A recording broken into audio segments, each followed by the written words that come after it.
మొన్న 29 గ్రూప్ 1 పోస్టుల్లో ఒకటే పోస్టు మన ఆదివాసికి వచ్చినాయి, 28 పోస్టు లంబలకు వచ్చినాయి. లంబలు తెలియకపోతే 29 గెలిచిన ఆఫీసర్ గ్రూప్ 1 పోస్ట్ కూడా మొత్తం మన ఆదివాసీ ఆడబిడ్డలకి తమ్ముళ్ళకి వస్తాయి. కాబట్టి మీరు ఆలోచించండి. చట్టబద్ధత లేని లంబాడీలను ఎస్టీ జాబితా నుండి తొలగించాలని ఖమ్మం పట్టణంలో జడ్పీ సెంటర్ అంబేద్కర్ స్టాచ్యూకు పూలమాల వేసి ర్యాలీని ప్రారంభించారు. శాంతియుతంగా ర్యాలీ కొనసాగుతూ ఉంది.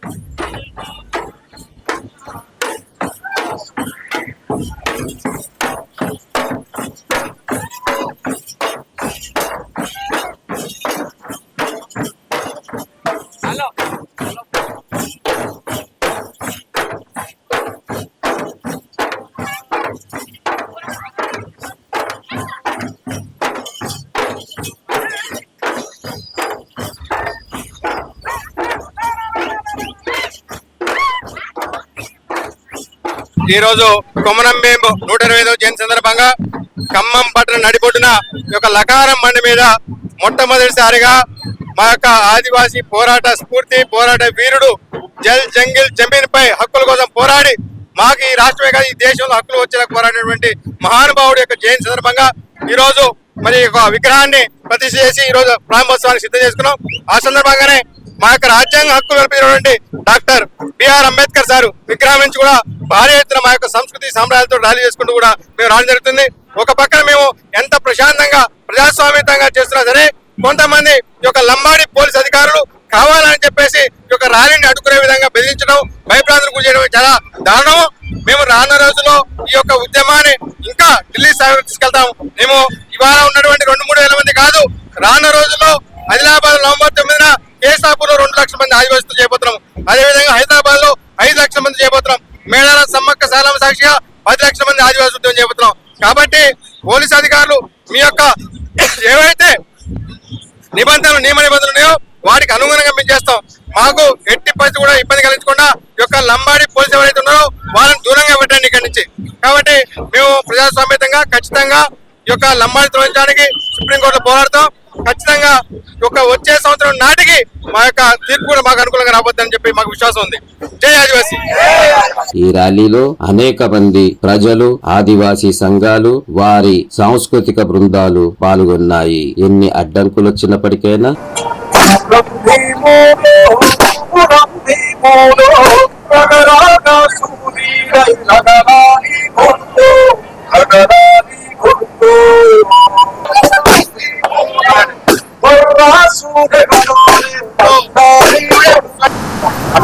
టపాసులు ఏమైనా ఉన్నాయి అక్కడ? టపాసులు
Lagani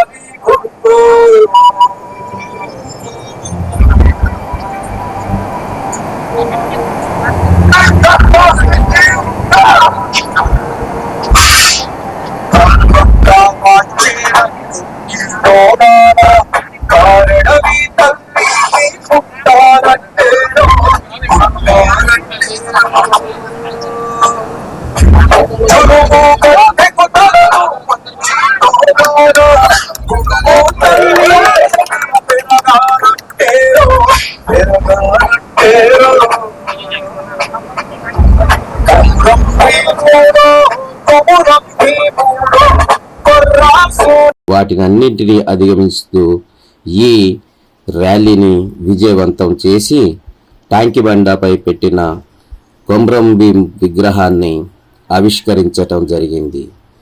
ఆ తర్వాత నా పేరు చుంచు రామకృష్ణ, వృత్తిరీత్యా డివిజన్ ఇంజనీర్ ఎలక్ట్రిసిటీ డిపార్ట్మెంట్లో పనిచేస్తున్నాను.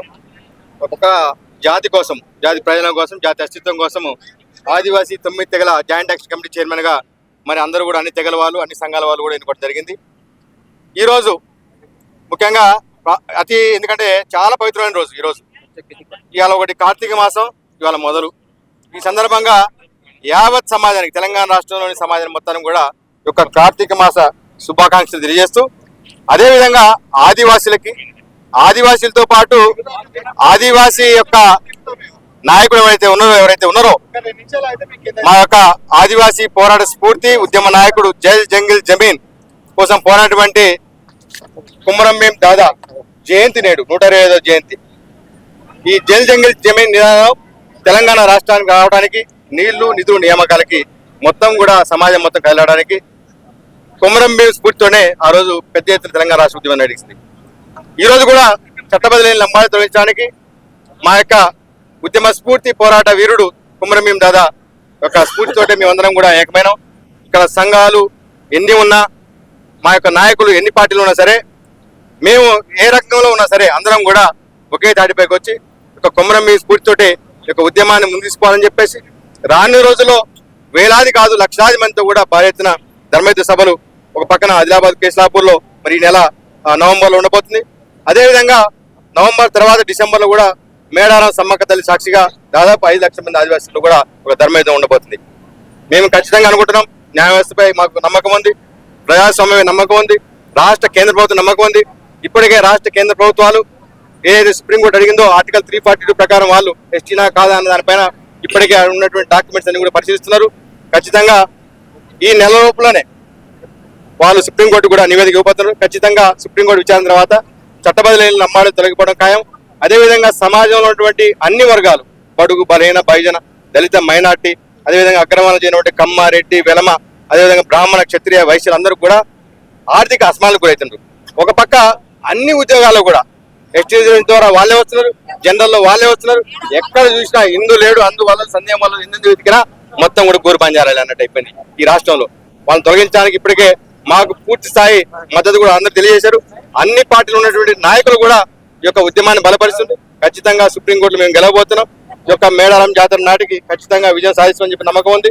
అదేవిధంగా ఈ రోజు కొమరం భీం జయంతి సందర్భంగా ఈ యొక్క విగ్రహాన్ని ఖమ్మం పట్టణంలోనే నడిపొడిన లకారం బండి మీద ఏర్పాటు చేసుకోవడం చాలా సంతోషకరం. ఇప్పటికే వేలాది మంది, అనేక మంది యొక్క కొమరం భీం అభిమానులు స్వచ్ఛందంగా తరలివచ్చారు. వారందరూ కూడా పేరు పేరు నమస్కారాలు. అదేవిధంగా మా యొక్క జాయింట్ యాక్షన్ కమిటీ చెందినటువంటి నాయకులు, మరి రిటైర్డ్ ఉద్యోగస్తులు కావచ్చు, మా యొక్క తుడిదెప్ప నాయకులు కావచ్చు, సంక్షేమ పరిస్థితి కావచ్చు, అదేవిధంగా ఆదివాసీ నాయకులు కావచ్చు, మహిళలు ఆదివాసీ మహిళా శక్తి నాయకురాలు కావచ్చు, అందరూ వచ్చారు. వారందరూ కూడా ప్రత్యేకంగా శుభాకాంక్షలు తెలియజేసుకుంటూ, మరి ఇప్పుడు ఈ పక్కనే స్వయం గంగులు ఆయన కూడా మన యొక్క ఉమ్మడి ఖమ్మంలో ఆనాడు జమీందారు వ్యవస్థ పోరాటువంటి చాలా పెద్ద ఆదివాసీ నాయకుడు.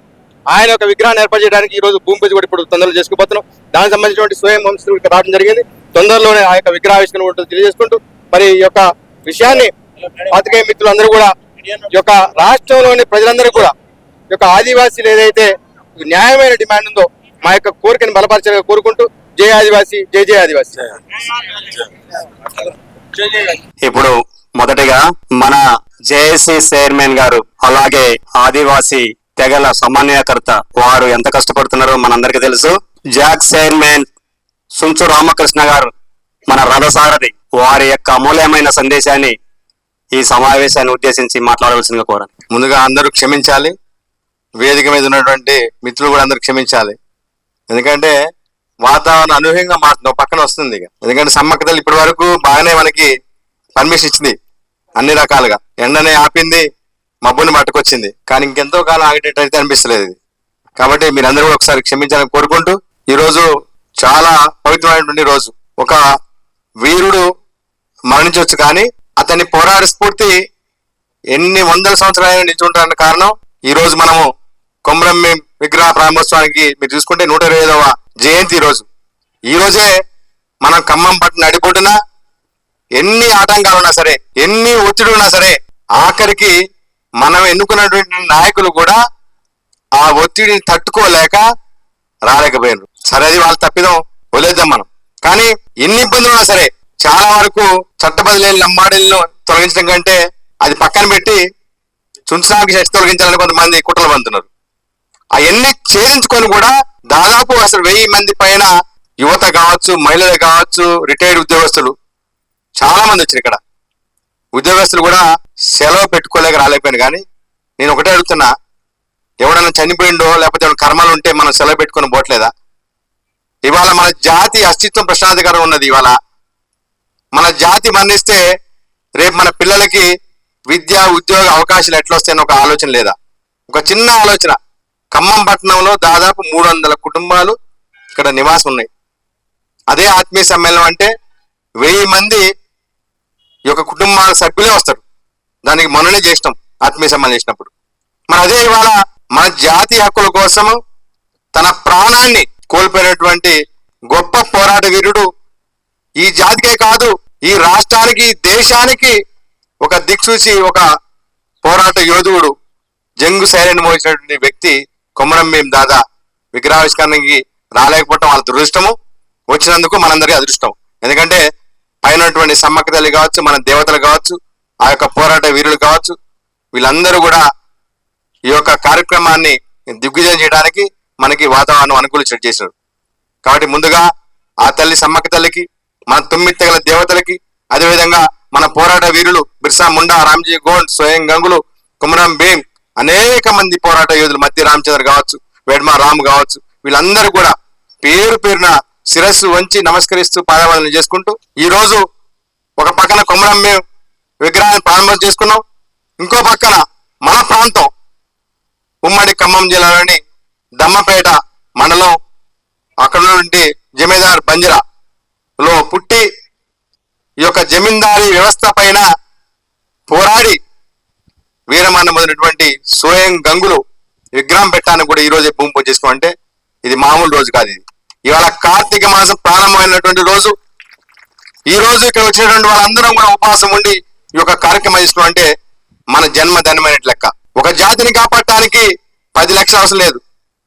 నికాల్సినటువంటి సైనికులు మనలాంటి 1000 మంది సైనికులు ఉంటే ఈ దేశాన్ని ఎట్లయితే ఒక సైనికులు ఎట్లయితే ఈ దేశాన్ని శత్రుముఖాల నుంచి, పాకిస్తాన్ నుంచి, ఒక పక్కన ఇంకో ఇరాన్ నుంచో ఇరాక్ నుంచి వచ్చేటువంటి దుర్మార్గు టెర్రరిస్ట్ ఎట్లయితే కాపాడుతున్నారో అట్లా ఇవాళ మన జాతిని 10 లక్షల మంది కాపాడుకోవడానికి ఖమ్మంలో ఇవాళ ఒక 1000 మంది వచ్చినాం. రేపు మానుకోటలో 26 తారీఖు మానుకోట మార్చికి ఒక 5000 మంది యువకులు రాబోతున్నారు అక్కడికి.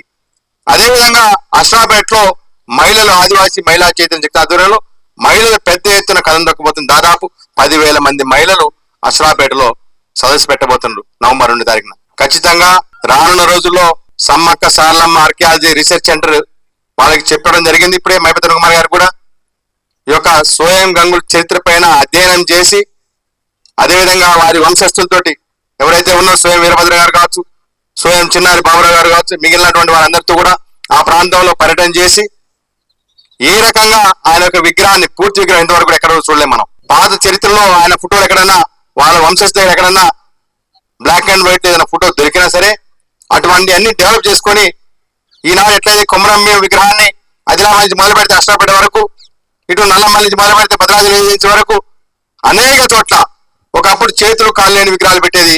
ఇవాళ 6-7 అడుగులటువంటి కొమరం భీం తుపాకీ పట్టుకున్నటువంటి ఫోటో విగ్రహాన్ని మనం ఎక్కడెక్కడ పెట్టుకుంటున్నాం. అది చూస్తేనే శత్రువుల గుండెల్లో వణుకు పడుతుంది. అది ఇవాళ ర్యాలీ చేసుకుని వస్తున్నాం మనం. మొదటి నుంచి కూడా పర్మిషన్ లేదన్నా మనం ఒకటే అన్నాం. ఎవరైతే వలస వచ్చేసినటువంటి గోర్ బంజారీ, లంబాడే, సుగాలి, బంజారాలు మనకు దక్కాల్సినటువంటి, మన రాజ్యాంగం ఇచ్చినటువంటి డాక్టర్ బిఆర్ అంబేద్కర్ గారు, అదేవిధంగా జైపాల్ సింగ్ ముండా గారు మన కోసం 5వ షెడ్యూల్ ప్రాంతాలు కేటాయించినటువంటి అన్ని రిజర్వేషన్లు కూడా చట్టబద్ధం లేకుండా దోచుకోవడమే కాకుండా సుప్రీంకోర్టుకి ఇవ్వాల్సినటువంటి ఆధారాలు వాళ్ళు సమర్పించకుండా మనం ఇచ్చిన దాని వాళ్ళు వచ్చినటువంటి నోటీసులకి రాష్ట్ర కేంద్ర ప్రభుత్వాలు మరి వాటికి రిప్లై ఇవ్వకుండా అడ్డుకోవడానికి మొట్టమొదటిగా ఖమ్మం పట్టణంలోనే ఇవాళ మనం ఎక్కడి నుంచి అయితే ర్యాలీ మొదలుపెట్టినాం అక్కడనే అంబేద్కర్ దగ్గర ర్యాలీ కూడా చేసిన విషయాన్ని మరి బహుశా పోలీస్ యంత్రాంగం మర్చిపోయినట్టుంది, కానీ మనం మర్చిపోలేదు. మనం ఒకటి చెప్తున్నాం, మీరు ఆ రోజు వాళ్ళని గనక సుప్రీంకోర్టు నోటీస్ ఇచ్చిన దానికి వ్యతిరేకంగా మీరు ప్రవర్తిస్తున్నందుకు మిమ్మల్ని అందరినీ అరెస్ట్ చేసి లోపల పెడతామంటే ఒక్క లంబ కూడా బయటకపో. దాంతో మొదలైనటువంటి వాళ్ళు రెచ్చగొట్టిన వ్యాఖ్యలు, సోయి లేదు, తెలివి లేదు, నా వెంట్రుక బిగుతరా, నా బొచ్చి బిగుతరా, ఒక అయ్యకు అవ్వకు పుట్టిన రెచ్చగొట్టిన మాటలు మాట్లాడి ప్రొఫెసర్ అయ్యిండు, మన ఏం చేసింది తెలియదు కానీ ఇష్టం వచ్చినట్టు మాట్లాడిండు.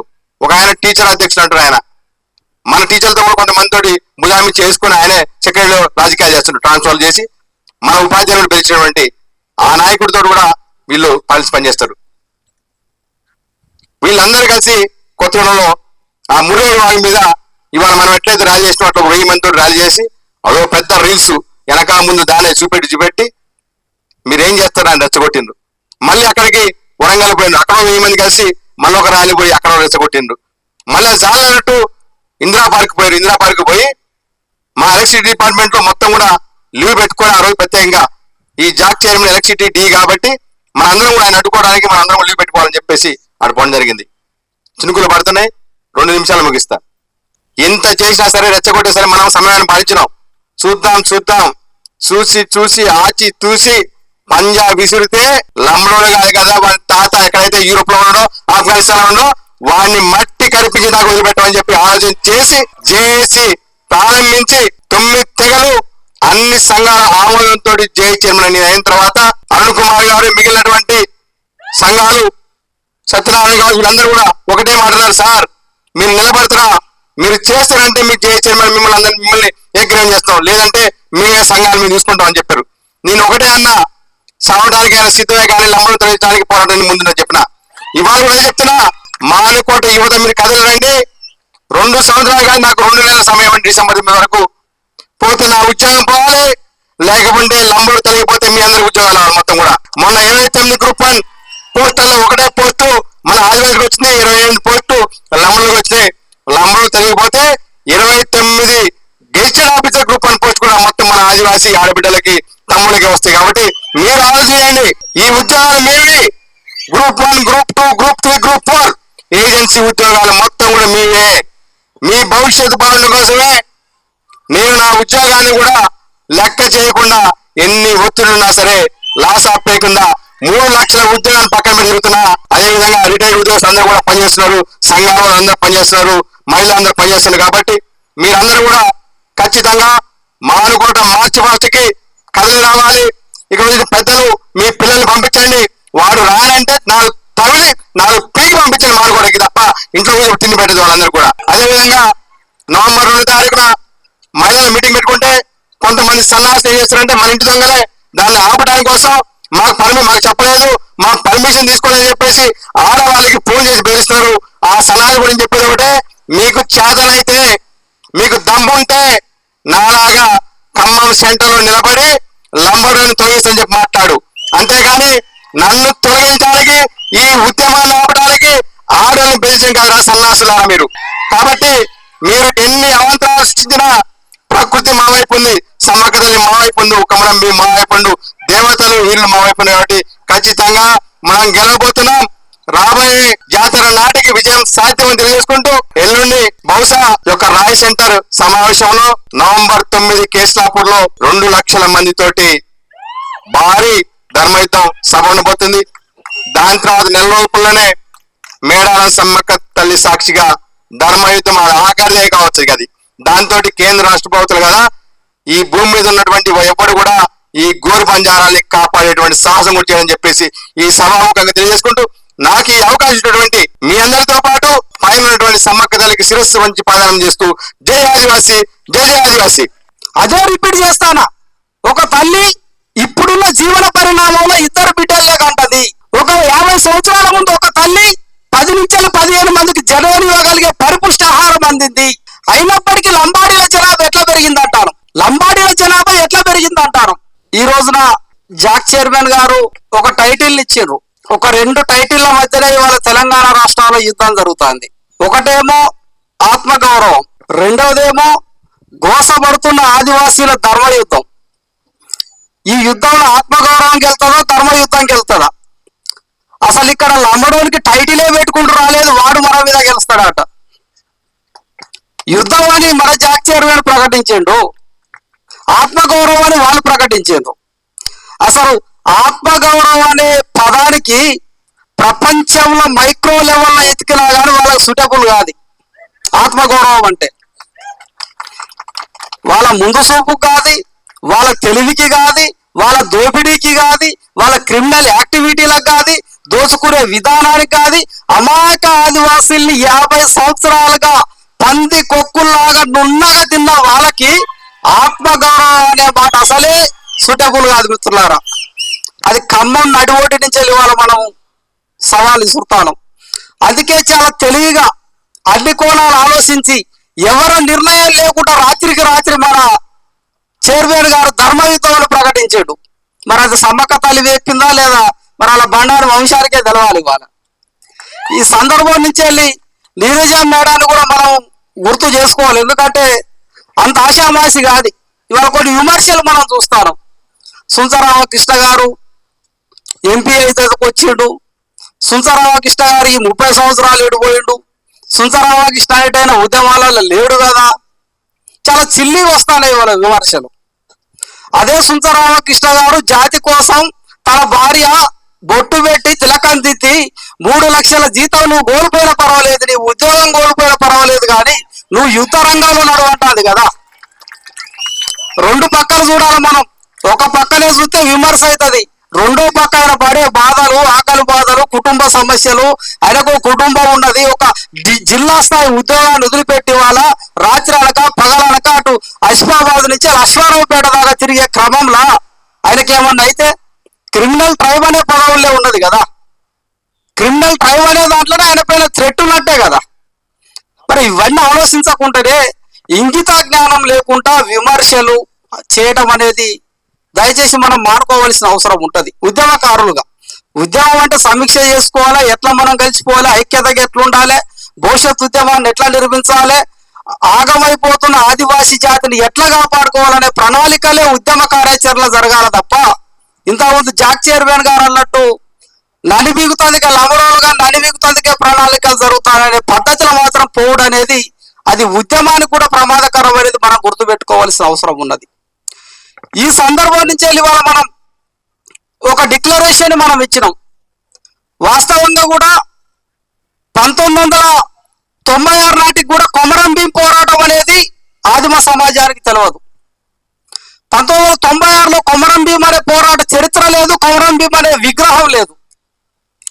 96లో ఎప్పుడైతే తుడుందెబ్బ ఉద్యమం ఉవ్వెత్తున లేచిందో జోడేఘాట్ కొండలలో ఉన్న కొమరం భీం చరిత్రని అల్లం రాజయ్య ఎప్పుడైతే కొమరం భీం నవల రూపంలో రాసిండో ఆ నవల నుంచి వెళ్ళి ఉన్న పదాల నుంచి వెళ్ళి ఆ నినాదాన్ని ఎత్తుకున్న తర్వాత వచ్చిందే ఇవాళ కొమరం భీం విగ్రహం, కొమరం భీం పోరాట చరిత్ర.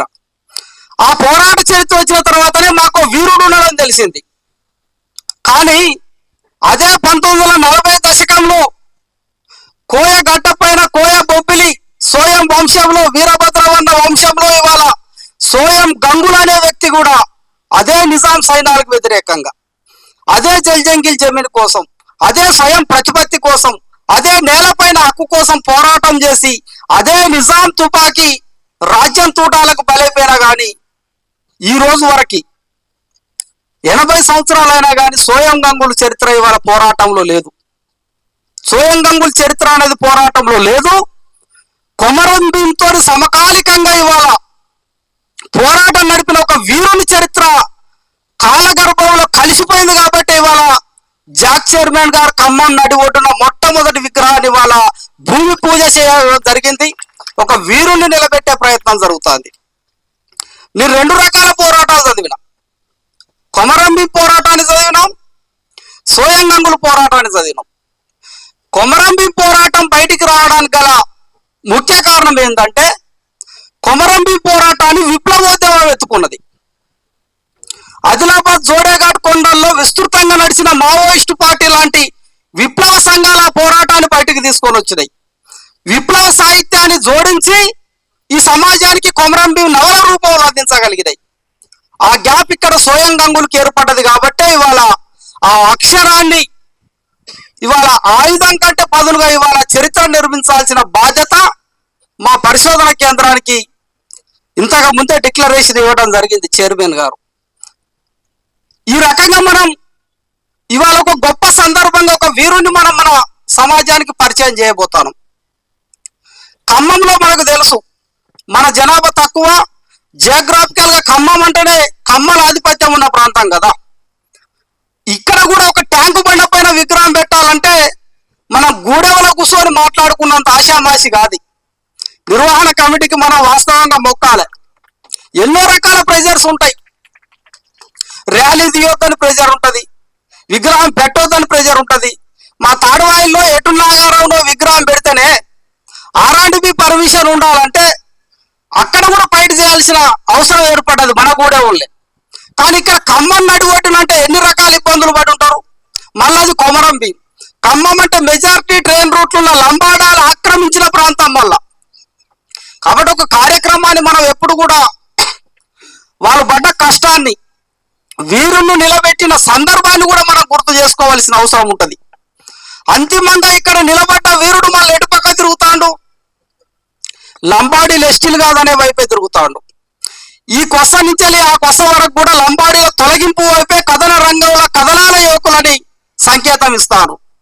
ఈ దశ ఉద్యమంలో మనం భద్రాచలం నుంచి ఒకటి మనం మాట్లాడుకుంటాం. అత్యధిక శాతం విద్యార్థులే ఈ దశ ఉద్యమంలో వస్తాను, అత్యధిక శాతం యువకులే ఈ దశ ఉద్యమంలో వస్తాను. ఆ యువకులలో ఇవాళ యుద్ధం గెలవలసిన బాధ్యత ఉన్నదని ముందరికి నెట్టడానికి ఏర్పడేటి ఇటువంటి విగ్రహాలు. కాబట్టి ఈ పోరాటం అనేది ఖచ్చితంగా కూడా ముంగడికి పోతూనే ఉంటది. ఈ పోరాటం అనేది ఈ దశ ఇంతకు తమ్ముడు చెప్పినట్టు బరాబరిగా ఫలితాన్ని సాధించే పోరాటం అవుతుంది. భద్రాచలం తర్వాత మనము కొన్ని సందర్భాలు మనం చూస్తాను. అందులో ప్రధానంగా ముందే చెప్పిండు సారు, అరుణ్ కుమార్ లంబాడ తల్లులు పంది పిల్లలు అన్నట్టుగా అంటారు అని మమ్మల్ని అవమానించిండని చెప్తాడు. ప్రకృతిలో తల్లిని అవమానించే అంత దీనస్థితికి మా ఆదివాసీ జాతి ఇంకా రాలేదు. అది లంబాడ తల్లి అయినా, ఆదివాసీ తల్లి అయినా, ఇంకే తల్లి అయినా, ప్రతి జీవి తల్లి అయినా కానీ తల్లిని గౌరవించే ఒక ఇంగిత జ్ఞానం అనేది మా జాతి మాకు నేర్పలేదు. దాన్ని కాపాడమన్నది హీనంగా మాట్లాడవల్లే. అందుకే నీ కేసు నిలబడలేదు. అక్కడ కేసు పెట్టాలంటే ఎక్కడ పెట్టాలి? సంబంధిత పోలీస్ స్టేషన్లో పెట్టాలి. బలం ఉన్నది కదా అని ఎస్పీ దగ్గర పెడతావా? ఎఫ్ఐఆర్ చేసేది ఎవరు? ఎస్ఐఏ కదా. ఎస్పీ చేస్తాడా? పోయి ఇక్కడ భద్రాద్రి కొత్త కూడా ఎస్పీకి పెట్టినావు. ఆయన తెలి తక్కువడా? ఇండియన్ పోలీస్ సర్వీస్ చదివి వచ్చినోడే కదా. మళ్ళా పోయి డీజీపీ దగ్గర పెట్టినావు. మరి వీళ్ళు డీజీపీ దగ్గర ఇల్లు కట్టుకున్నదో తెలుస్తలేదు, పక్కన రూమ్ తీసుకున్నదో తెలుస్తలేదు. రోజుకొకటి పోయి డీజీపీకి అరుణ్ కుమార్ మీద కేసు పెట్టాలని ఇస్తాడు. మనం ఎప్పుడైనా ఒక పోలీస్ స్టేషన్లో మనం కేసు పెట్టినామా? ఎక్కడైనా పోలీస్ స్టేషన్లో వల్గర్గా మాట్లాడతారు లంబాడీలు, వల్గర్గా మాట్లాడతారు లంబాడీలు. ఇవాళ యూట్యూబ్ స్టేటస్లలో యూట్యూబ్లో కొట్టి చూస్తే సుందర రామకృష్ణ కానీ, అరుణ్ కుమార్ కానీ, అరుణ్ పాపారావు కింద వాళ్ళకి చూస్తే ఎంత గలీజ్గా ఉంటాయంటే కామెంట్స్. మనం ఎప్పుడైనా మాట్లాడినావా? మరి నువ్వేది కూకపోయి డీజీపీ దగ్గర కేసు పెడతారు? నీకు ఎస్ఐ సరిపోలేదు, సిఐ సరిపోలేదు, ఎస్పీ సరిపోలేదు. పోయి అక్కడ డీజీపీ దగ్గర అరుణ్ కుమార్ మీద కేసు పెట్టాలంటే మన ఆదివాసీ యువకులు ఏమన్నా చెప్పాలా? నువ్వు డీజీపీ దగ్గర కాదు, ఐక్యరాజ్య సమితిలో పెట్టినా కానీ మా కొసటిగా కూడా బీకలేవని అన్నారు. సిద్ధపడే దిగినాం. నీకు చేతనైన యుద్ధం చేయను. బయటకు వచ్చి మేము ధర్మ యుద్ధం పెట్టావు, నువ్వు ఆత్మగౌరవం పెట్టావు. మేము ర్యాలీ పెడతాను, నువ్వు ర్యాలీ పెట్టుకో. మేము ధర్నా పెడతాం, నువ్వు ర్యాలీ పెట్టుకో. బరాబరిగా తందుకున్నావు అంటే ఒక కూర్చొని తనుకున్నావు. చేత కాకుండా పోయి నువ్వే ఉండరు బయట కేసు పెడతాందుకు. నువ్వు కేసులు పెట్టినా మాకు వ్యతిరేకంగా నువ్వు ఏం చేసినా కానీ ధర్మ యుద్ధం అనేది మొదలైంది. అది కొస్తేలేదాకా ఆగది. బరాబరిగా మేము డిసైడ్ అయి ఉన్నాం. ఒకవేళ రాజకీయంగా కనుక కుట్రలు జరిగి అరుణ్ కుమార్ అరెస్ట్ చేయాలంటే సంతోషం, హాయిగా జైల్లో కూర్చొని ఉంటాం. తర్వాత ఆట ఎట్లుంటుందో తెలుస్తుంది. ఇక్కడ జైల్లో అక్కడ అరుణ్ ఉంటే, జైల్లో సుందర రామకృష్ణ ఉంటే యుద్ధ రంగం ఆట ఇంకో తిరుగుంటది. కానీ మా పోరాటం శాంతియుత పోరాటం, ధర్మ పోరాటం అని మేము ఎప్పుడో డిక్లేర్ చేసినాం. మీరు ఎన్ని రకాల వేషాలు వేసినా, మీరు ఎవరిని కలిసినా మా పోరాటం చట్టపరిధిలో ఉంటుంది. మా పోరాటం ఒక ఇంటర్వ్యూలో క్లియర్ కట్ ఇచ్చినాం మేము. నువ్వు దెబ్బ కొడతాం, మేము దెబ్బ కొడతాం. నువ్వు మాట మాట్లాడతాం, మేము ఎదురు మాట మాట్లాడతాం. నువ్వు పోటు పోసినావు అనుకో, మేము వేటేస్తాం. ఎక్కడ కూడా తగ్గేది లేదు, ఎడికి పోయేది లేదు. నీ ప్రవర్తన బట్టే మా ఉద్యమ రూపం ఉంటుంది. నీ ప్రవర్తన బట్టే మా ఉద్యమ రూపం ఉంటుంది. ఆ రకంగా మనము పోరాట మార్గాన్ని ముందరికి తీసుకుపోయే క్రమాన్ని మనం ఇవాళ జాక్ ఆధ్వర్యంలో మనం తీసుకుంటాను. ఇవాళ వాళ్ళని మనం చూస్తాను. ఇంటర్వ్యూలలో మనం ఒకరిద్దరం మాట్లాడతాను. హైదరాబాద్లో లంబడో కాయిరే బీరే టీవీలో పెట్టిల్లు. ఇక టీవీలు ఉన్నాయా లేవా అంటే ఒక క్యాపిటల్ సిటీ, రాష్ట్ర క్యాపిటల్ సిటీలా TV9, ETV2, V6, తొలి వెలుగు లాంటి న్యూస్ ఛానల్స్ కు ధీటుగా బంజారా టీవీలో నడిపేటోళ్ళు వాళ్ళు ఎస్టీలు అవుతారా? వాళ్ళే ఎస్టీలు అంటారా?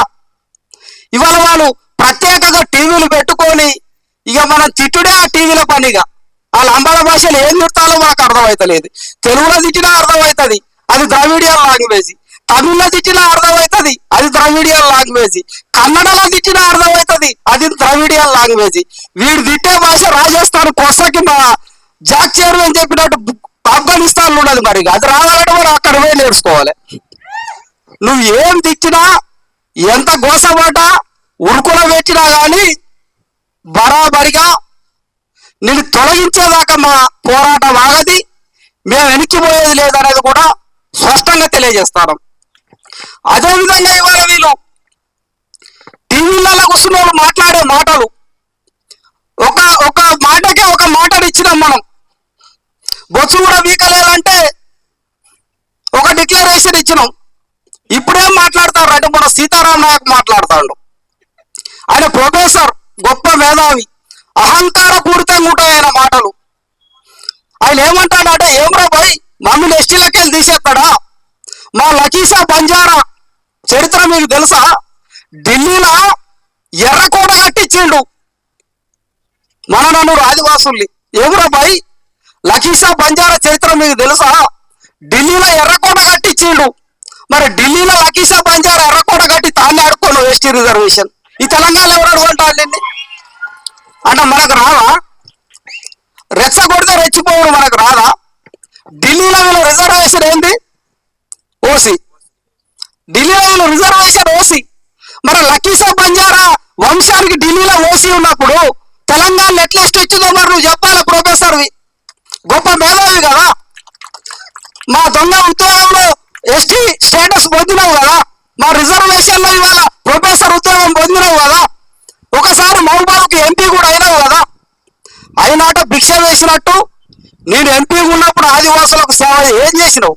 నున్నగా తిన్నావు, ఎక్కడ దొరుకుతా అక్కడ. భద్రాచలం ఐటీడీఏలా, ఎటున్నారు ఐటీడీఏలా పోరాళ్ళకు ఉద్యోగాలు రాకుండా దొంగ ఏజెన్సీ సర్టిఫికెట్లు క్రియేషన్ చేసి అక్రమ ఏజెన్సీ సర్టిఫికెట్లు ఇప్పించుకుంటా ఏనుకూరు పోయి తీతావా? ఏనుకూరు పోయి తీతావా? ఎన్ని దొంగ సర్టిఫికెట్లు ఉంటాయో ఏనుకూరు పోయి తీతావా? ఇవాళ చెప్పిండు, సుధీరన్న చెప్పిండు, తాత పేరు కూడా మార్చుకుంటా ఉద్యోగం కోసం.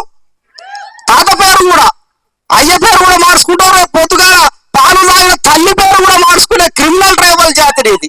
అందుకే ఇవాళ ఈ దోపిడి. ఇవాళ ఈ రకంగా మనము బరాబరిగా దెబ్బకు దెబ్బ ఉంటుంది, మాటకు మాట ఉంటుంది. ఎస్పీ నాయక్ అని ఒకరు మోపైనరు ఇవాళ బంజారా టీవీలో. మీకు అసలు క్రీస్తు పూర్వానికి క్రీస్తు శకానికి తేడా తెలియదు అంటారు. ఇక ఒకడైతే ఏకంగా మాది భారతదేశం కాదంటావా? సింధు నాగరికత మాదంటారు. సింధు నాగరికత ఈలే కట్టించినట్టు మాట్లాడతారు. దానికి కూడా బరాబరిగా సమాధానం చెప్పినాం. సింధు నాగరికత దేశం అది నీదైతే మరి అది చదవక 100 సంవత్సరాలు ఆట. మరి నువ్వు చదువు నీదైతే, నువ్వు చదవవు కదా నీదైతే. ఇప్పుడు నువ్వు ఏమంటారా? ఇగో ఇక్కడ కట్టుకున్న ఇల్లు నాదంటారా? ఆ ఇంట్లో ఎవరైనా వచ్చి అడిగినప్పుడు ఎన్ని దూరాలు ఉన్నాయి, ఎన్ని వివరాలు ఉన్నాయి, నువ్వు ఆ ఇంటి పైన కప్పు కట్టినావా, గడ్డేసినావా, స్లాబ్ పోసినావా, ఒక రింగ్ ఎన్ని ఫీట్లు ఉన్నాయి, ఎంత పొడవు ఉన్నది, దాని టోటల్ డిస్టెన్స్ ఎంత, కంపౌండ్ వాళ్ళు ఎంత చెప్పాలి కదా. అంటే భారతదేశంలో ఒక పురాతన నాగరికత సింధు నాగరికత ఒక గొప్పది ఉన్నది. ఇక ఏకంగా ఇది ఎవరినో తెలుతలేదు 100 సంవత్సరాలు ఇప్పటికి ఆ నాగరికత. ప్రపంచంలో 2000 యూనివర్సిటీలు, 170 దేశాలు, అక్కడ మొత్తం 100 సంవత్సరాలుగా అక్కడ ఉన్న లిపిని బొమ్మల్ని బయటికి తీసి ఇది ఎవరిది, ఇంత గొప్ప నాగరికత క్రీస్తు పూర్వమే ఎవరు ఏర్పాటు చేసిర్రు ఇక్కడ, ఇది ఎవరు తెలుతలేదు కాబట్టి మా వెంట వెళ్ళిపోతారు, సింధు నాగరికత మాదనే కాడికి వచ్చింది వాళ్ళ కథ. అంటే ఇగో ఇంత ఘోరంగా చరిత్రను మానిప్లై చేసి సేవాలాల్ వర్ధంతికి ఇక సేవాలాల్ మరి ఆయన ఏం చేసిండో మరి ప్రభుత్వానికి తెలవాలి, పైసలు ఇచ్చేటోనికి తెలవాలి, ఆ నెత్తుకొని తిరిగే తెలంగాణ సమాజానికి కూడా తెలవాలి. సాకల ఇల్లమ్మంటే మరి గట్టిగానే పోరాడింది నిజాం మీద, చరిత్రలో మనం చూసినాం. ఇక్కడికి వచ్చినాక కోరం మేము గట్టిగానే పోరాడిండు నిజాం మీద. మరి సేవాలాలాట ఆయన పెద్ద పోరాట వీరుడాట, మరి ఎక్కడ పోరాడిండు? నిజాంతోనా, బ్రిటిష్ తో పోరాడిండా, ఎవరితో పోరాడిండు? లేకపోతే చరిత్రలో మొఘల్స్ తో పోరాడిండా, దక్షిణ భారతదేశం వచ్చే మొఘల్స్ తో పోరాడిండా? భారతదేశ చరిత్ర సేవాలాల్ అనే వ్యక్తి ఎవరితో పోరాడిండు? మరి వాళ్ళకడ సిగ్గులేదు, ప్రభుత్వాలకడ సిగ్గుండాలా వద్దా? ₹1 ఇచ్చి ప్రతి తెలంగాణలో ఉన్న ప్రతి మండలంలో ప్రతి జిల్లాలో అఫీషియల్ గా కలెక్టర్లు, ఎంపీడీఓలు, ఎంవీఓలు జెండాలు ఎగిరేసి జై సేవాలాల్ అంటారు. తెలంగాణ పోరాటంలో సేవాలాల్ ఉన్నాడా? ఎక్కడున్నాడు సేవాలాలు? సేవాలాల్ చరిత్ర తీస్తే దారి దోపిడి దొంగల చరిత్రలో కనపడతాడు మాకి. వస్తాయి, అన్ని వస్తాయి, దొంగ చరిత్రలు బయటకు వస్తాయి, దొంగ రాతలు బయటకు వస్తాయి. అన్నిటినీ చిన్న పదంగా నున్నగా బయటికి తీసిన తర్వాతనే ధర్మయుద్ధం సత్తా ఏందో చూపెడతాం. సేవాలాల్ వర్ధంతి పైన చర్చ జరగాలి బరాబరిగా. సేవాలాల్ పైన జరగాలంటారు మేము. సమ్మక్క సారలమ్మల జాతర ఉన్నదంటే ఒక పవిత్ర జాతర, ద ఆర్చిలో ద్రవిడియన్ జాతర కాబట్టి అన్ని కులాలు అక్కడ ఉంటాయి.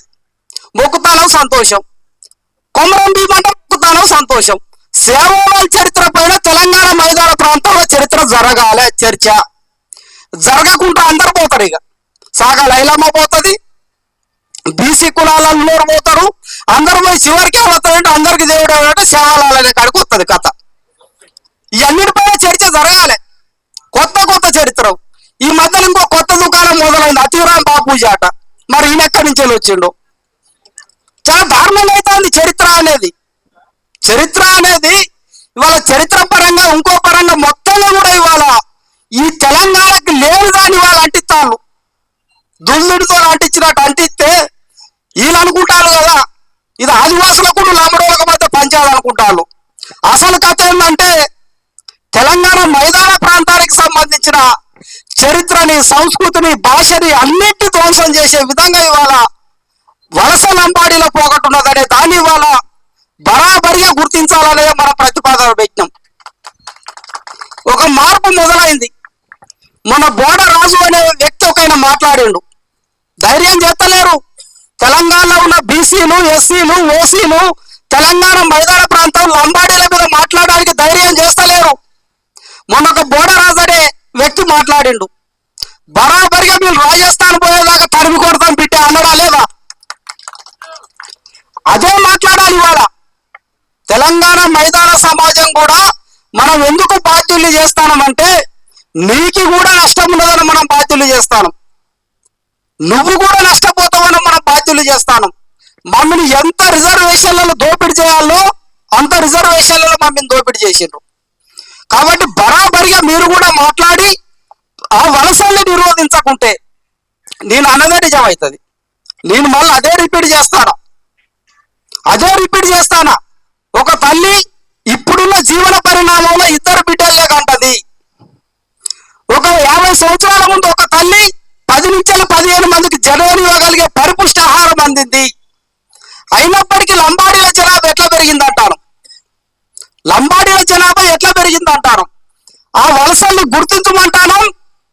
ఆ వలసవాదులను గుర్తించి అక్రమంగా ఎస్టీ జాబితాలోకి వచ్చిన అప్పటి 1976 యొక్క రాజ్యాంగపరమైన అంశాలను ఇవాళ పరిశీలన చేసి వాళ్ళని తొలగించాల్సిన బాధ్యత రాజకీయ పార్టీల పైన, ప్రభుత్వాల పైన ఉన్నదనేది కూడా మనం స్పష్టంగా చెప్తాను. సిస్టమేటిక్ గా చెప్తాండ్రు, టీవీలలో కూర్చుంటాండ్రు, మంచిగా తింటాండ్రు, తెల్ల బట్టలు వేసుకొని కథలకుండా చెప్తారు. ఇట్లా జరుపుతాళ్ళు టీవీని, ఇట్లా జరుపుతాళ్ళు, ఇది కాదా లంబడోళ్ళ లిస్టు, ఇది కాదా ఎరకల లిస్టు అని చెప్తానా లేదా? ఇక చెప్పుకుంటే ఏమంటారంటే మేము ఉండడం బట్టే 10% రిజర్వేషన్ వచ్చింది. ఇప్పుడు మీ వాళ్ళు 7 ఎమ్మెల్యేలు ఉన్నారంటారు. నాకు కూడా 2-3 ఫోన్ చేసిండ్రు, అరే నిజమే కదా 10% రిజర్వేషన్ ఉంటే 10లో 7, మా 3 ఆళ్ళుంటే మనం 7 ఉన్నాం, ఉన్నాయి పోతాయి కావచ్చు అని. అంటే అబద్ధానికి తేనె పూసి చెప్తాను మంచిగా. చేసిన తర్వాత ఒక క్లారిటీ ఇచ్చిన, నేను అప్పుడు ఒక టీవీలో కూడా ఇచ్చినాం మనం. 1970లో మనకి 5వ షెడ్యూల్ భూభాగానికి సంబంధించిన భద్రాచలం ఎంపీ ఉన్నది, భద్రాచలం ఎమ్మెల్యే ఉన్నది, అశ్వారావుపేట ఉన్నది, ఇల్లందు ఉన్నది, ములుగు ఉన్నది, అటు పోతే బోత్ ఉన్నది, ఖానాపూర్ ఉన్నది, కొత్తగా వచ్చిన అసిఫాబాద్ ఉన్నది. మన స్థానాలు 10% రిజర్వేషన్ ప్రకారం డిక్లరేషన్ జరగలేదు. 10% రిజర్వేషన్ మొన్న గట్టి ఉరికితే 2023 పోతాం కేసీఆర్ దగ్గరికి. 10% రిజర్వేషన్ అయిందేమో 2023లో. వాళ్ళు ఏమంటారంటే 10% రిజర్వేషన్, 3% ఆదివాసులు ఉన్నారు, 7% లంబాడా ఎరకలు ఉన్నారు కాబట్టి మనం తీసేదంటే 3 వస్తాయి అంటారు.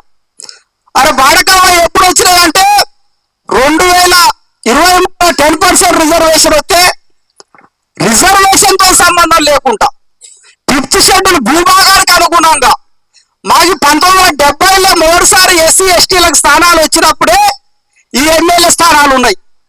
నువ్వు ఉన్న ఆటనే ఉంటాయి, నువ్వు పోయిన ఆటనే ఉంటాయి, వాటితో ఒక్క స్థానం కూడా కదలది అనే దాన్ని కూడా మనం గుర్తుపెట్టుకోవాల్సిన అవసరం ఉన్నది.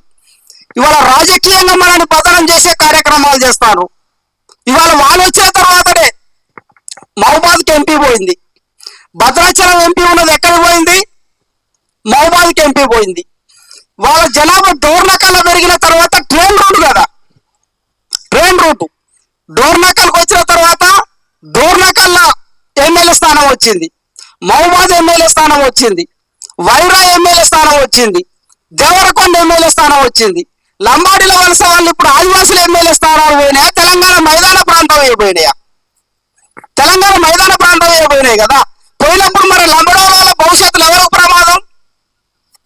మైదాన ప్రాంతానికి ఎక్కువ ప్రమాదం ఉన్నది రాజకీయంగా. మీరు గనుక ఒక సామెత ఉంటది, పక్షులకును జంతువులకు యుద్ధం జరుగుతూ ఉంటుందట.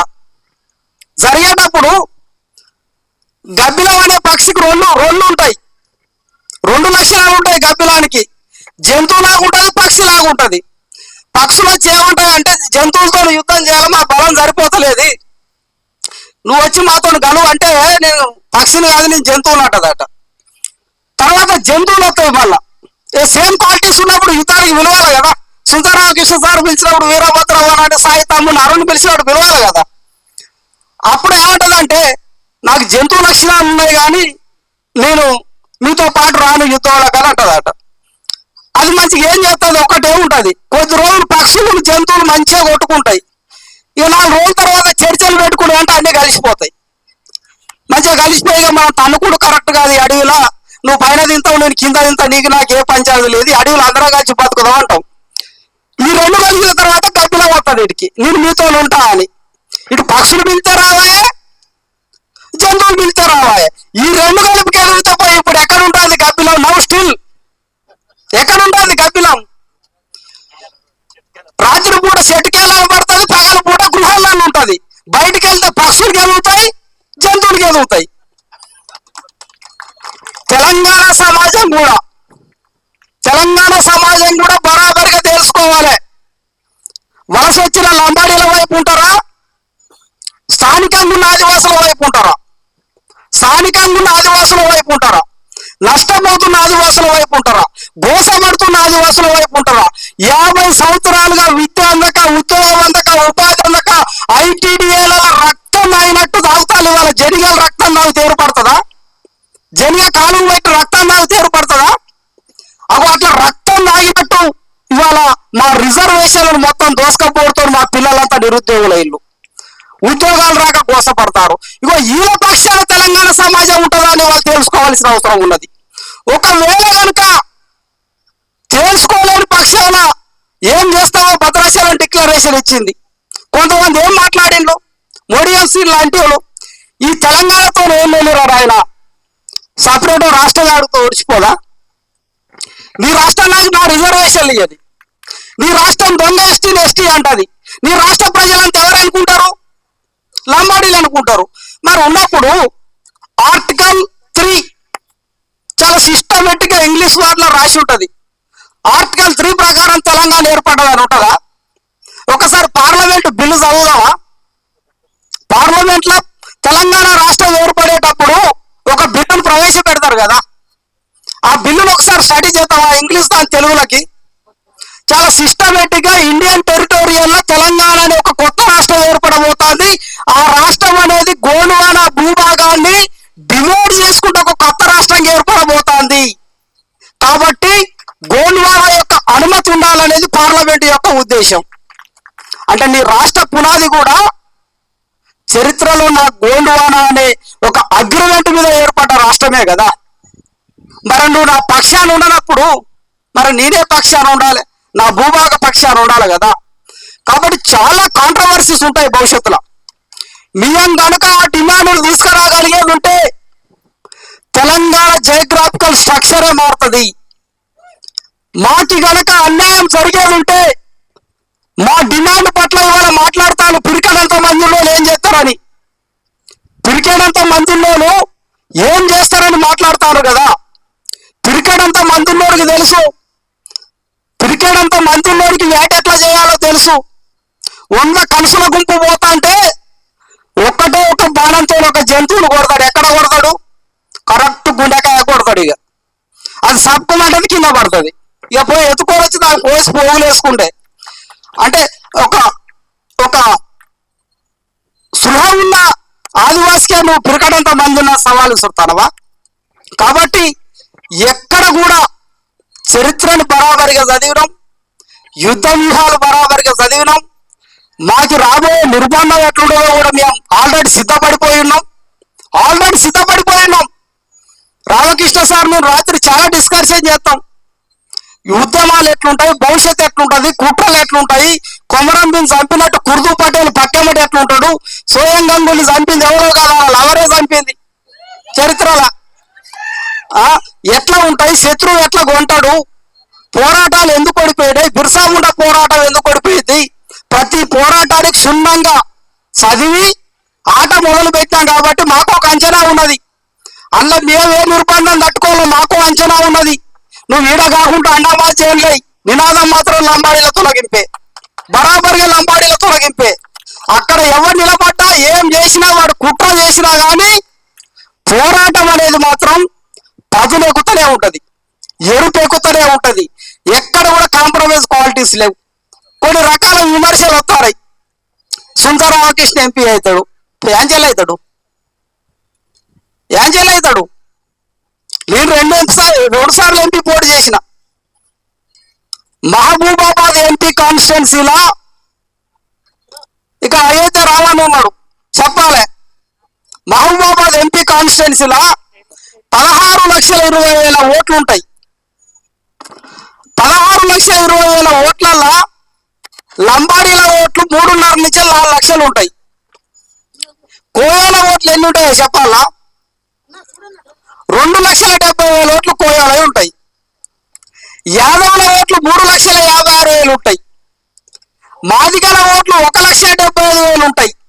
మాలల ఓట్లు 1,56,000 ఓట్లు ఉంటాయి. బీసీ కులాలు వీళ్ళందరినీ కలుపుతూనే వాళ్ళ ఓట్లు 12 లక్షలు ఉంటాయి. మన ఓట్లు 2,70,000. ఇప్పుడు 10 ఏళ్ళు ముక్కలు చేస్తే మన బలరాయనకి ఎన్ని ఓట్లు వచ్చినాయి? 6.5 లక్షల ఓట్లు వచ్చినాయి. కోయోడికి నున్న ఓట్లు వేసుకున్నా కానీ ఎంపీ కాదు మనం. ఇంకెన్ని ఓట్లు కావాలి? 4 లక్షల ఓట్లు కావాలి. ఇక మనం కూడా లంబవతిలో వలస తీసుకురావాలి. మరి గ్యాంచెల్లన్న మనం గెలవాలంటే సాధ్యం కాదు. ఎంపీ ఎందుకు పోటీలు ఉండాల్సి వస్తుందంటే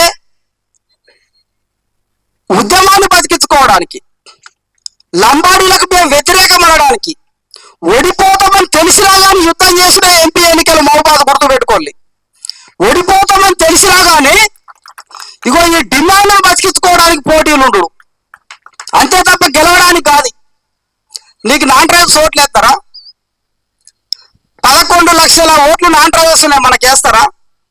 అసలు మనోళ్ళు ఎత్తారా? ఫస్ట్ 2,70,000 వన్ సైడ్ మనం వేసుకుంటామా? అంటే మన తప్పు కాదు అది, మన సమాజం తప్పనొద్దు. మన సమాజం యొక్క సామాజిక స్పృహ, వాళ్ళ యొక్క విద్య, వాళ్ళ రాజకీయ చైతన్యం, వాళ్ళున్న జియోగ్రాఫికల్ స్ట్రక్చర్లో చైతన్యం లేదు కాబట్టి మనకు మన ఓట్లు వేసుకోరు. ఇన్ కేసు ఒకవేళ వేసుకున్నా కానీ గెలవం అనుకున్నప్పుడు మరి సుందరరామకృష్ణ ఎంపీ ఎట్లయితాడు చెప్పుల్లిగా? ఎట్లయితాడు? అంటే ఇటువంటి విమర్శలు కూడా కొంత ఈ ఉద్యమాన్ని అంచడానికి వస్తాయి. కానీ మహబూబాదు స్థానం ఉన్నంతసేపు ఆదివాసులు ఎంపీలు కాకుండా భద్రాచలం ఉన్నంతసేపు మిడియం బాబురావుని ఎంపీ చూసినాం మనం. పూర్తిగా ఆదివాసులే ఎంపీ ఉంటారు. ఇక్కడ ఉంటే ఆదివాసులు ఎంపీ అవుతారు. భారతదేశం మొత్తంలో కూడా ఎంపీలు ఎక్కడ కూడా లంబడోళ్ళు లేరు. దీన్ని చిన్న కనుక పడుకొని పోయి ఆడ పెట్టుకున్నాం అనుకో, ఒకే ఒక్క ఏకైక ఎంపీ ఎక్కడ ఉండొచ్చు? ఢిల్లీలో ఉండొచ్చు. అది ఎక్కడి నుంచి వెళ్ళి ఉండొచ్చు? లంబాడా నుంచి వెళ్ళి, మహబూబాద్ నుంచి వెళ్ళి ఉండొచ్చు అని కుట్ర చేసి వాళ్ళు చాలా ప్రణాళికబద్ధంగా ఇవాళ మహబూబాద్ ఎంపీ పడకపోయిండ్రు. అంతకు ముందు గెలిచిన కవిత ఏమని ప్రమాణ స్వీకారం చేసింది? లంబాడా భాషలో చేసింది. మొన్న గెలిచిన బలరాయ్ నాయక్ ఏమని చేసిండు? లంబాడా భాషకు జాతీయ స్థాయిలో 22 భాషలు ఉన్నాయి కదా జాతీయ భాషలు, దాంట్లో మాకు అధికారిక గుర్తింపు రావాలని చేసిండా లేదా? అగో ఆ రకంగా కుట్ర చేసి ఇవాళ ఎంపీ స్థానాన్ని తీసుకొని ఏకైక ఎంపీ భారతదేశంలో 49 మంది ఎంపీలు ఉంటే లింగు నిటికన ఒక ఎంపీ యాంచెలు ఉంటాడంటే మహబూబాద్ నుంచి ఉంటారు. ఇగో ఇట్లా కుట్ర చేసిండ్రు. మహబూబాద్ నుంచి వెళ్ళి అది సాధ్యం కాదు. ఆ విమర్శల పైన కూడా, ఎందుకంటే తెలియక కొంతమంది అది నిజమే అనుకుంటా ఉంటారు. పోరాడి ఓడిపోవడే, చరిత్రను చదివినాం కాబట్టి పోరాడి ఓడిపోతూ ఉంటాం. మొన్న ఎన్నికలలో కూడా కేసుల పాలైనం, అంతకుముందు ఎన్నికలలో కూడా కేసుల పాలైనం. అంటే ఎందుకంటే కొన్ని పోరాటాన్ని మనం కాపాడుకునేటప్పుడు, పోరాటాన్ని ముంగటి తీసుకుపోయేటప్పుడు కొన్ని ఓడిపోయే ఆటలు కూడా ఆడాల్సి వస్తూ ఉంటుంది. ప్రాక్టీస్ మ్యాచ్లు ఆటలు వాటిని, ఆ ఆటలు ఆడినా మేము వాటిని నిజం వరకోకులు జరా. కాబట్టి బరాబరిగా వాళ్ళ కుట్రలు కుతంత్రాలు ఇవన్నిటిని మనము పరిగణకి తీసుకొనే మన పోరాటం ముంగడికి పోతుంది. ఎప్పుడైనా కానీ ఒక సామెత ఉంటుంది, ఆరిపోయే దీపానికి ఏది ఎక్కువ ఉంటుంది? వెలుగు ఎక్కువ ఉంటుంది. చచ్చిపోయేటోడే భయంతో ఆడుతూ ఉంటాడు. మరి ఆదివాసులు ఎక్కడ ఆడతలేము, మనం ఉరుకులో పెడతలేము, గజిబిజి అయితలేము, సికాకు అయితలేము. ఇవాళ లంబాడీలే ఓడి ఈ టీవీలో కూర్చుంటాడు, ఇంకో టీవీలో కూర్చుంటాడు, ఇంకో టీవీలో కూర్చుంటాడు. ఆల్రెడీ 4-5 ఛానళ్ళు ఇప్పటికే పెట్టిండ్రు. గోస పడతాళ్ళు, ఆరాటం పడతాళ్ళు.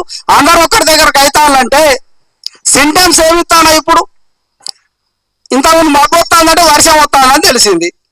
ఉరుకులో పెడతాళ్ళంటే లంబడోళ్ళకి వెళ్ళి పోతాళ్ళా లేదా? ఎస్టీలకి వెళ్ళి భయపడతాళ్ళా లేదా? ఆ ప్రణాళికలే ఇవాళ జాక్ నిర్మాణం చేస్తుంది.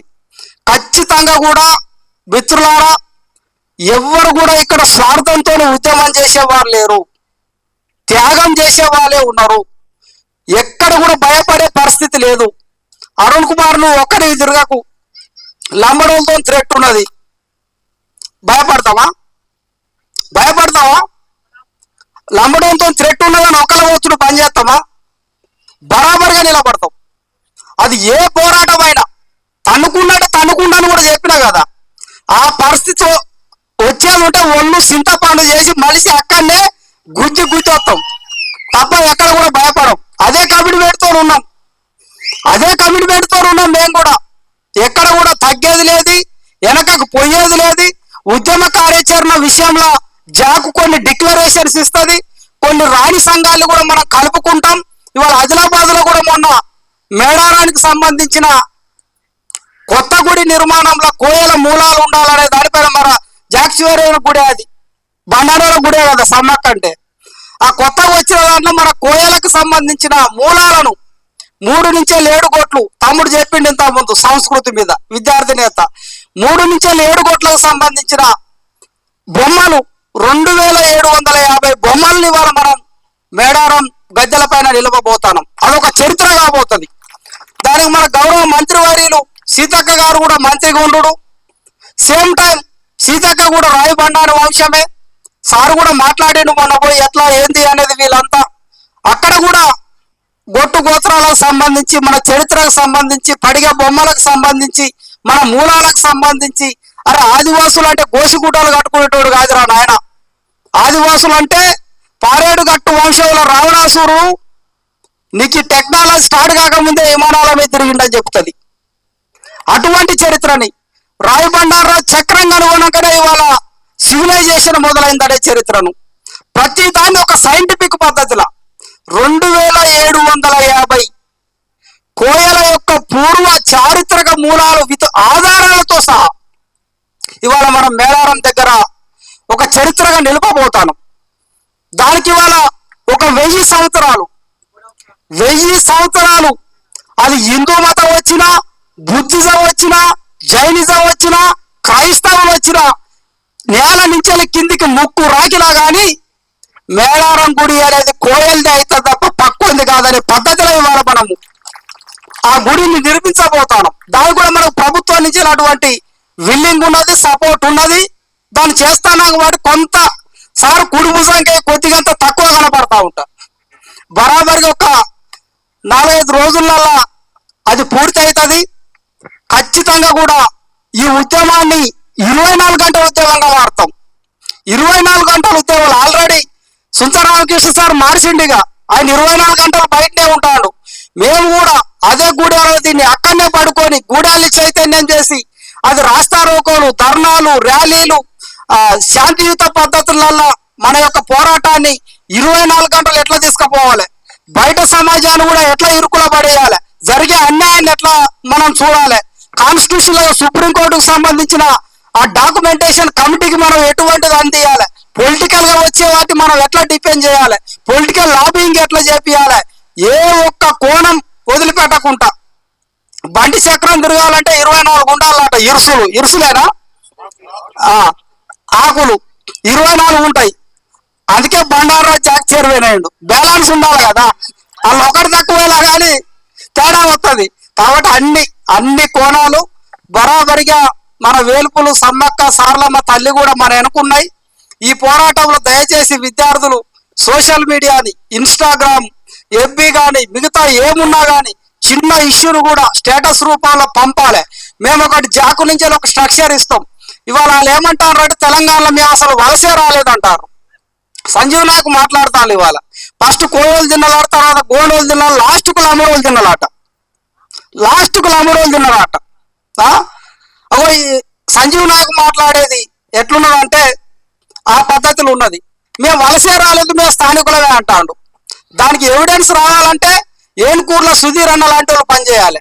ఎన్ని తండాలు వచ్చినాయి, 70ల తండాలు ఎన్ని, 60ల తండాలు ఎన్ని, 80ల తండాలు ఎన్ని, 90లు ఎన్ని, 2025 ఎన్ని, వాళ్ళ జనాభా, ఓటర్ లిస్టు, వాళ్ళ యొక్క ఇంకా మిగతా సంబంధించిన సర్వే రిపోర్ట్లు, ఇవన్నిటి మనమే ప్రభుత్వం చేయకముందే ప్రతి గూడెంలో చదువుకున్న వాళ్ళు ఉన్నాం కదా, ప్రతి గూడెంలో డిగ్రీ చదివిన వాళ్ళు, పీజీ చదివిన వాళ్ళు ఉన్నారు కదా.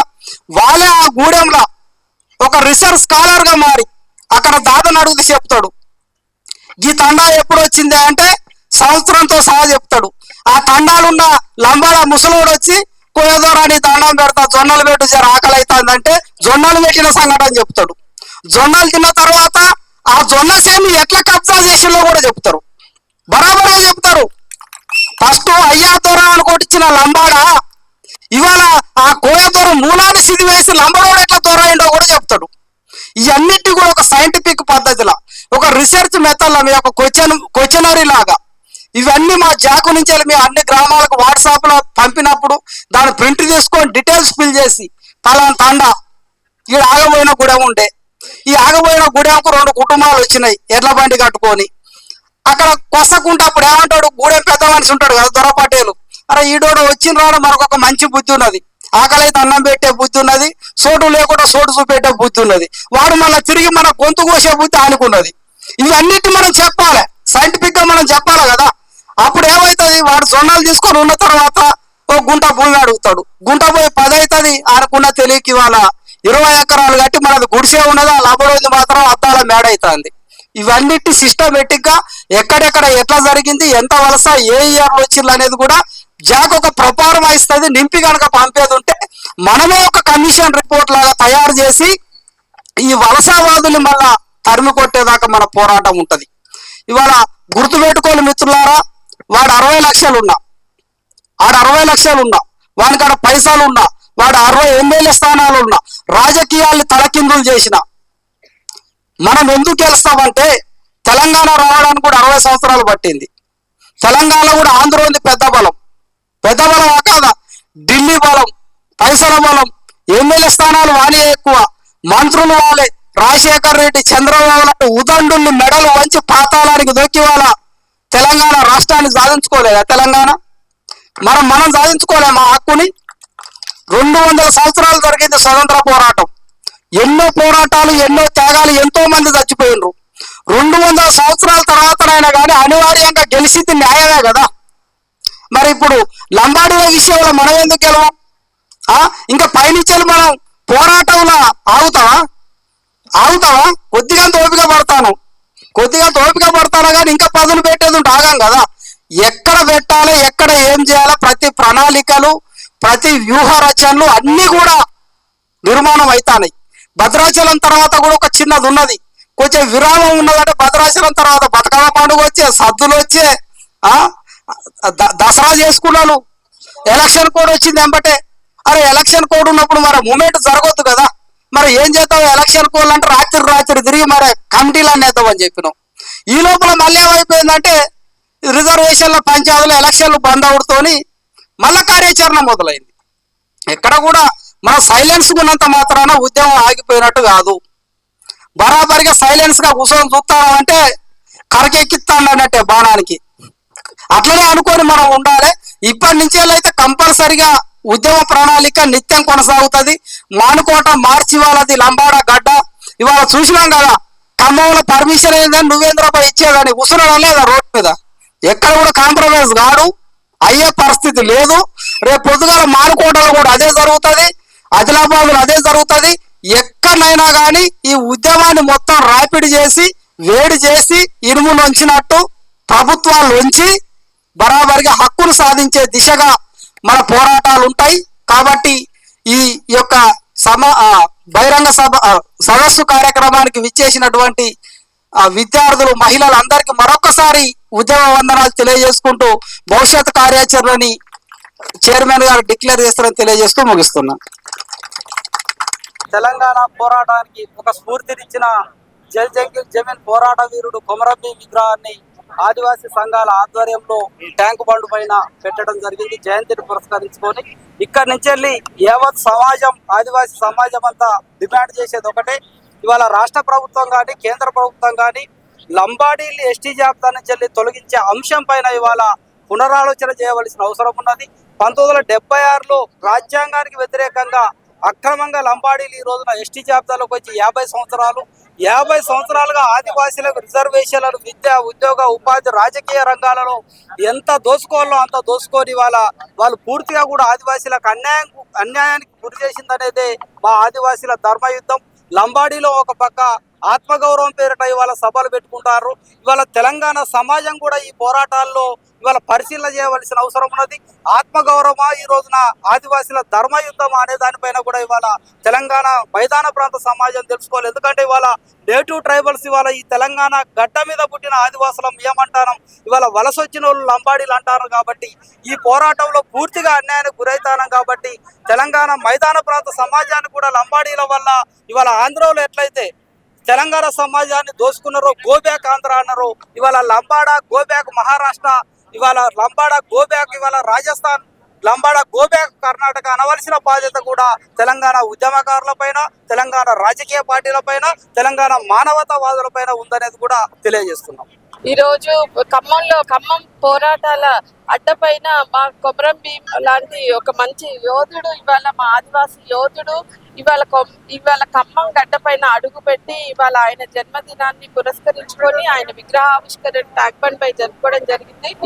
ఈ సభాముఖంగా మేము తెలియజేసేది ఏమంటే, మాకు ఇచ్చినటువంటి రిజర్వేషన్ ఏదైతే ఉందో అది మమ్మల్ని అనుభవించనివ్వకుండా చట్టబద్ధత లేనటువంటి లంబాడీలోని ఈ 76 నుండి వాళ్ళు మా రిజర్వేషన్ ని అనుభవించడమే కాకుండా అడ్డొచ్చినటువంటి వాళ్ళని కూడా అదృశ్యం చేస్తూ మా రిజర్వేషన్ ని, మా ఉద్యోగాల్ని, మా భూముల్ని ప్రతిదీ మా నుండి దూరం చేస్తూ మమ్మల్ని బెదిరించడమే కాకుండా, ఆదివాసీల్ని బెదిరించడమే కాకుండా ఇవాళ మన రాష్ట్రంలో ఉన్నటువంటి కేంద్ర రాష్ట్ర ప్రభుత్వాలని కూడా వాళ్ళు బెదిరిస్తూ మా జనాభా ఇంత ఉంది, మాకు మద్దతు తెలియజేస్తేనే మళ్ళీ మీరు అధికారంలోకి వస్తారు అనే విధంగా వాళ్ళు చెలరేగిపోతున్నారు. కాబట్టి సౌమ్యులమైనటువంటి అమాయకులమైనటువంటి మా ఆదివాసీలకి కేంద్ర రాష్ట్ర ప్రభుత్వాలు కూడా మద్దతు పలికి అతి త్వరలో సుప్రీంకోర్టులో ఉన్నటువంటి మా కేసుకి వీరి యొక్క జాబితాని తెలియజేసి మాకు మద్దతు పలికి లంబాడీల పీడ మా ఆదివాసీలకు విముక్తిని చేయాల్సిందిగా మేము ఈ సభాముఖంగా. మిరప అనసూయ, నేను భద్రాచలం నుంచి వచ్చాను. మహిళా చైతన్య శక్తి మాది భద్రాచలం డివిజన్ లో. మరి మహిళల అందరం మేము మా హక్కులు ఏవైతే ఉన్నాయో అవి సాధించుకోవడం మా వారసత్వంగా మేము భావిస్తున్నాం. కాబట్టి ఈ రోజు ఖమ్మం పట్టణంలో ఏదైతే కొమరం భీం 125 జయంతి ఉందో ఆ జయంతి సందర్భంగా మేము అందరం ఇక్కడ రావడం జరిగింది. కాబట్టి ఆయన జల్ జమీన్ జంగీన్, నీరు భూమి అడవి, మా హక్కులను పరిరక్షించుకోవడానికి మేము ఆయన జయంతి సందర్భంగా ఇక్కడ రావడం జరిగింది. 5th షెడ్యూల్లో ఏదైతే ఉందో ఆ షెడ్యూల్ని అమలుపరచడానికి, మా జాతి శ్రేయస్సు కోసం, మా జాతి అభివృద్ధి కోసం, ఎల్లవేళ అభివృద్ధి చెందుట కోసం మేము భావిస్తూ ఉన్నాం. కాబట్టి జల్ జంగీన్ అయితే పోరాట యోధుడు, ఆదిలాబాద్ జిల్లా నుంచి జల్ జమీన్, ఆదిలాబాద్ నుంచి కొమరం భీం వారసుడిగా ఉన్నటువంటి ఆయన అనేకమైన ఉద్యమ పోరాటాలు చేయటం వల్ల ఈ రోజు ఆయన జయంతి సందర్భంగా ఉంటూ మా యొక్క హక్కులు ఏవైతే ఉన్నాయో అవి సాధించుకోవడానికి మహిళా శక్తిగా మేము ముందు రావడానికి పోరాటం చేస్తున్నాం. జై ఆదివాసి. పేరు నీరజ, నేను ఇల్లందు కాలేజీలో జూనియర్ లెక్చరర్ గా వర్క్ చేస్తున్నాను. ఈ రోజు కొమరం భీం ఆశయాలు, ఆయన స్ఫూర్తి, ఆయన ధైర్యాన్ని పుణికిపుచ్చుకొని మేము మహిళలందరం ఈ రోజు ఈ విగ్రహ ఆవిష్కరణకు వచ్చాము. మాకెంతో గర్వకారణంగా ఉంది. ఈ రోజు ఇక్కడ లకారం చెరువు ట్యాంక్ బండ్ మీద కొమరం భీం విగ్రహాన్ని మేము ఇక్కడ ప్రతిష్ఠించుకోవడం సమస్త ఆదివాసీ జనానికి చాలా ఆనందదాయకమైన రోజు ఇది. ఈ సందర్భంగా అందరికీ 125వ జయంతి సందర్భంగా కొమరం భీం ఆశయాలను సాధిద్దామని మరొకసారి చెప్తూ జై ఆదివాసీ మహిళా చైతన్య శక్తి. పటేల్ గారైన ముక్తి భాస్కర్ గారిని ఈ యొక్క సమావేశాన్ని ఉద్దేశించి మాట్లాడవలసిందిగా కోరడమైనది. సభాధ్యక్షులు, అలాగే ఈరోజు కొమరం భీం విగ్రహావిష్కరణ సందర్భంగా ఏర్పాటు చేసుకున్న సమావేశానికి హాజరైనటువంటి గౌరవనీయులు జాక్ చైర్మన్ చుంచు రామకృష్ణ గారు, అలాగే పెద్దలు నాయకులు మైపతి అరుణ్ కుమార్ గారు, వేదికని అలంకరించిన పెద్దలు అందరికీ, మహిళలందరికీ, అలాగే మీ అందరికి కూడా నమస్కారాలు తెలియజేస్తూ, ఈరోజు శుభదినం. మనకు తెలుసు, ఎన్నోసార్లు కొమరం భీం గారి గురించి మనం చెప్పుకున్నాం. వారి గురించి, వారి త్యాగాల గురించి ఎంత చెప్పుకున్నా తక్కువే. ఈ కార్యక్రమంలో ముఖ్యంగా ఇది అతి కొద్ది, అంటే మేము జనవరిలో ఈ విగ్రహావిష్కరణకు సంబంధించి మాకు చోటు కావాలని అడగటం జరిగింది. కానీ ఇప్పటి వరకు కూడా అది అమలు కాకపోవటం వల్ల మేమేంటంటే కొన్ని రోజుల్లోనే దీన్ని తిరిగి అధికారుల దగ్గరికి వెళ్ళి దీన్ని, ఈ స్థలాన్ని పర్మిషన్ తీసుకోవడం జరిగింది.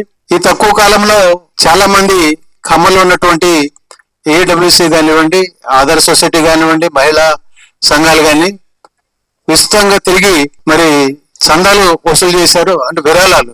ఈ విరాళాలు కూడా ఏంటంటే మేము అనుకున్నామంటే అంతకుముందే ధర్మయుద్ధ కార్యక్రమానికి అందరు కూడా మీరు కాంట్రిబ్యూషన్ ఇచ్చారు. మరి తిరిగి ఈ కార్యక్రమానికి కొమరం భీం విగ్రహ ఆవిష్కరణకి మళ్ళీ మేము ఎలా అడగాలనే ఉద్దేశంతో విరాళాలు, అంటే మీ ఇష్టం ఉంటే ఇవ్వండి లేకపోతే లేదు, ఆ పద్ధతిలో మేము పోయినప్పుడు మరి దాదా విగ్రహానికి మేము ఇవ్వాల్సిన అవసరం ఉంది కదా అని వాళ్ళు వాలంటరీగా వచ్చి డొనేట్ చేశారు. మేము అనుకున్నామంటే చాలా మంది ఇస్తున్నారు, సంతోషము. కానీ 2016 రూపాయల నుంచి పైకి, అంటే 10,114 రూపాయలు కూడా ఇచ్చిన వాళ్ళు ఉన్నారు.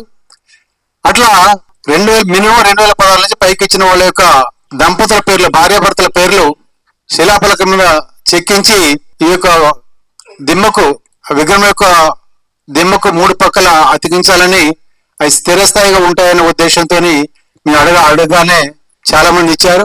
ఈ కార్యక్రమంలో ప్రత్యేకంగా నేను చెప్పేది ఏంటంటే మధ్యలో అంటే జీతం వచ్చిన తర్వాత డబ్బులు అయిపోతాయి కాబట్టి మళ్ళీ వచ్చే నెల 5వ తారీఖు వరకు టైము పొడిగిస్తూ ఈ 5వ తారీఖులోగా ఎవరైతే మినిమం 2016లో మ్యాక్సిమం ఎంత ఎక్కువ ఇచ్చినా ఓకే, ఎక్కువ ఇచ్చిన వాళ్ళ ఆర్డర్లో అంటే 10,110 ఇచ్చిన వాళ్ళ పేర్లు ముందు, ఆ తర్వాత అట్లా క్రమంగా 2016 వరకు కట్ ఆఫ్ పెట్టుకున్నాం. 5వ తారీఖు వరకు వచ్చిన 5వ తారీఖు వరకు అవకాశం ఇస్తున్నాం. అప్పుడు ఆ కట్ ఆఫ్ డేట్ అయిపోయిన తర్వాత వాటన్ని ఆర్డర్లో పెట్టుకొని ఆల్ఫాబెటిక్ ఆర్డర్లో ఎక్కువ ఇచ్చిన వాళ్ళ పేర్లు ముందు, ఆ విధంగా శిలాఫలకం మీద వాళ్ళ పేర్లు చెక్కించి చిరస్థాయిగా ఈ విగ్రహానికి మేము ఉండేటట్టుగా స్థాపించడం జరుగుతుంది. కాబట్టి ఈ విషయాన్ని అందరూ గ్రహించి ఎవరైనా డొనేట్ చేసినట్టయితే ఇక్కడ కొన్ని పేర్లు ఉన్నాయి. అరుం చంద్రయ్య గారు ట్రెజరర్, అలాగే వెనక స్వామి గారు, విజయ్ గారు, హైమావతి గారు, తర్వాత భావని గారు ఇట్లా ఉన్నారు. వాళ్ళకి ఇచ్చి మీరు పేరు రాయించుకోవచ్చు. ఈ రోజు ఏంటంటే సరే అదొక కార్యక్రమం. కొమరం భీమ్ గారి యొక్క జన్మదినాన్ని పురస్కరించుకొని ఈ విగ్రహం ఏర్పాటు చేయాలని ఎన్నడూ మేము అనుకున్న కళ నెరవేరింది. ఈ సందర్భంగా మనం ధర్మయుద్ధం ఎందుకు చేసామో మీ అందరికీ తెలుసు.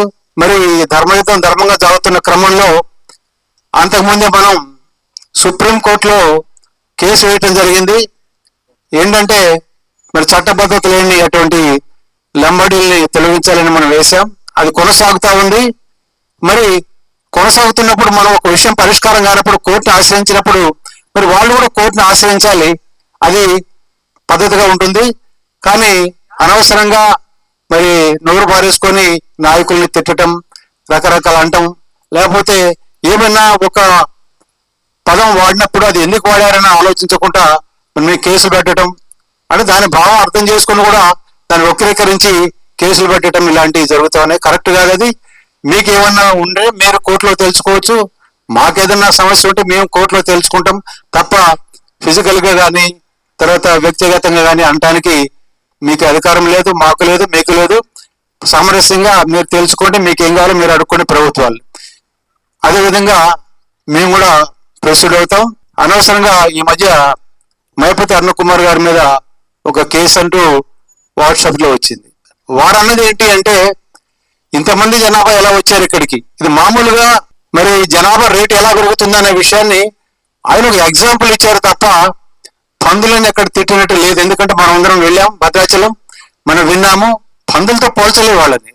అంటే పంది కూడా అన్ని పిల్లలు కనదు అనే ఉద్దేశంతో మరి మామూలుగా జనాభా రేటు ఎలా పెరుగుతుంది, ఆ రేట్లో పెరగలేదు. వలస వచ్చారని చెప్పడానికి వారు చెప్పారు తప్ప వ్యక్తిగతంగా అయినా అనలేదని నేను మీ అందరం వెళ్ళి విన్నాం కాబట్టి దాన్ని క్లారిఫై చేస్తా ఉన్నాను. ఎవరు దాన్ని వక్రీకరించి దయచేసి వారు కూడా చెప్పుకోవద్దు, అది మంచి పద్ధతి కాదు.